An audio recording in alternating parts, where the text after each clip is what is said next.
Vítejte v první lize, Marge. Tady vidíte 50 let zkušeností v oblasti realit. A Gil je tu už 42 let. Marge je mi potěšením. Nemáte nějaký dobrý tip? Nemám klienty. Pomozte. To stačí, Gile, ještě ji stáhneš sebou. To je Cookie Quine, jednička v západním Springfieldu. Ahoj, Marge. Na západ mi nelez. A to je Nick Callahan.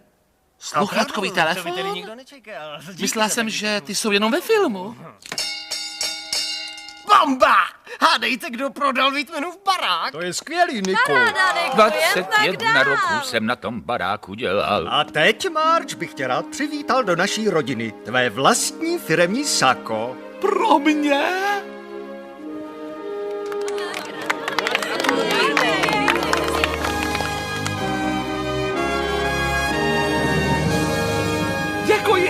Děkuji vám všem. Udělám, co bude v mých silách, abych dostála principům a myšlenkám, které toto sako prezentuje. Dávám jí týden. To mluvíte o mém rajonu? Ne, já ne, to bych si nikdy netrouf.